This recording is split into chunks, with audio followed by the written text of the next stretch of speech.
स्वर्ग की यात्रा। एक बार की बात है, राजा अकबर अपने दरबार में बैठकर कुछ विचार कर रहे थे। तभी अचानक उन्हें ख्याल आया कि उनकी दाढ़ी और बाल काफी बढ़ गए हैं।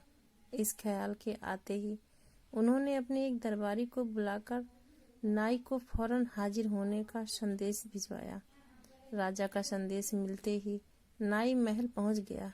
महल पहुंचकर नाई राजा की हजामत बना ही रहा था कि कहीं से एक कौवा वहां आकर बैठ जाता है और काँव काँव करने लगता है।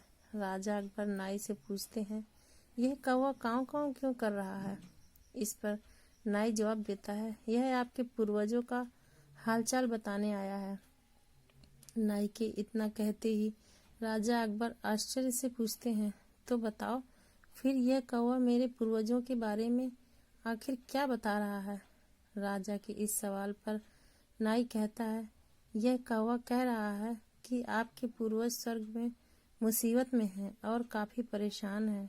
उनका हालचाल लेने के लिए आपको अपने किसी करीबी को स्वर्ग भेजना चाहिए। नाई की यह बात सुनकर राजा अकबर और भी हैरान हो जाते हैं। राजा अकबर आश्चर्य से नाई से पूछते हैं, आखिर किसी इंसान को जिंदा स्वर्ग में कैसे भेजा जा सकता है? राजा के इस सवाल पर नाई जवाब देता है, महाराज, मेरी नज़र में एक पुरोहित है जो इस काम को अंजाम दे सकता है।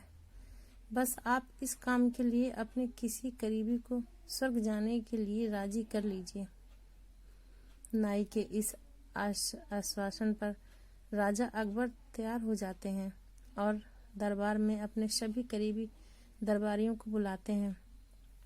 राजा के आदेश पर सभी करीबी दरबारी राजा अकबर के सामने हाजिर हो जाते हैं। सभी दरबारी राजा से अचानक बुलाने की वजह पूछते हैं। इस पर राजा उन्हें नाई के साथ हुई सारी बात सुनाते हैं।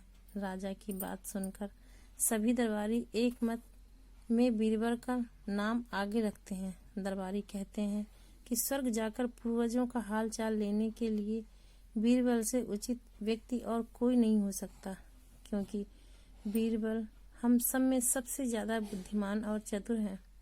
इसलिए स्वर्ग में आपके पूर्वजों का हाल चाल लेकर वह उनकी परेशानी का हल आसानी से निकाल सकता है। राजा अकबर दरबारियों की इस सलाह को मानते हुए बीरबल को स्वर्ग भेजने की तैयारी कर लेते हैं। इस बात का पता चलते ही बीरबल शहंशाह अकबर से पुरोहित को बुलाकर स्वर्ग भेजने की विधि के बारे में पूछते हैं। बीरबल की इस बात पर राजमहल में पुरोहित को बुलवाया जाता है।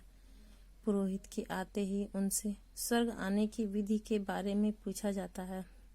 पुरोहित बताते हैं, आपको यहीं पास में मौजूद एक घास के ढेर में भेजा जाएगा। बाद में उस ढेर में आग लगा दी जाएगी।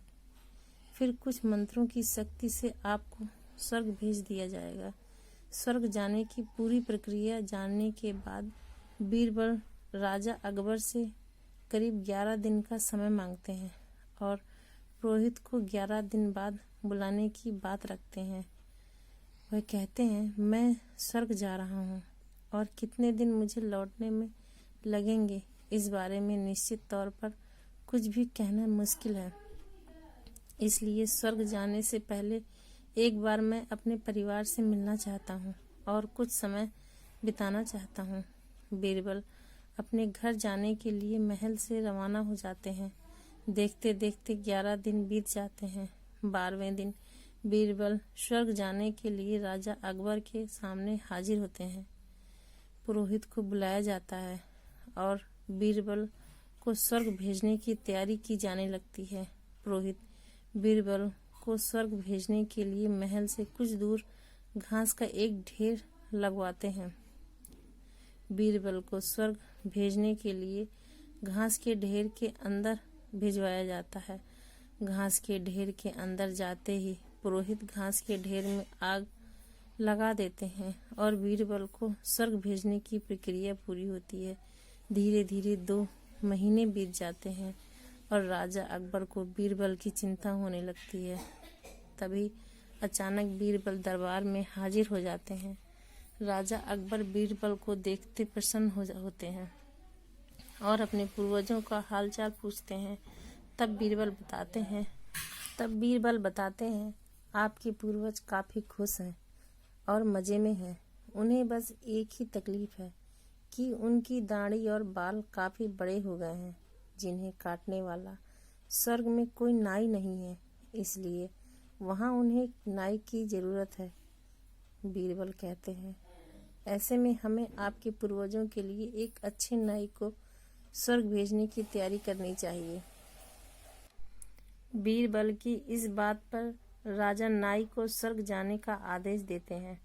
राजा का आदेश सुनकर नाई घबरा जाता है और राजा के पैरों में गिरकर माफ़ी मांगने लगता है। नाई राजा से कहता है कि यह सब कुछ उसने वजीर अब्दुल्लाह के कहने पर किया था। यह सब उन्हीं की साजिश थी ताकि वह बीरबल को अपने रास्ते से हटा सकें।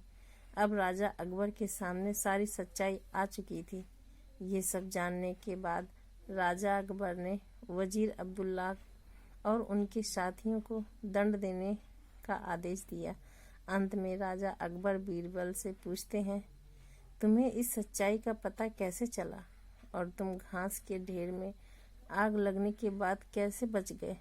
तब बीरबल जवाब देते हैं, आग के ढेर में जाने की बात सुनकर मुझे इस साजिश का अंदाज़ा हो गया था। इसी वजह से मैंने 11 दिन का समय मांगा था। उन 11 दिनों में मैंने उस घास के ढेर वाले स्थान के नीचे से अपने घर तक एक सुरंग बनवा दी थी। उस सुरंग के जरिए ही मैं वहाँ से बचकर निकल पाया।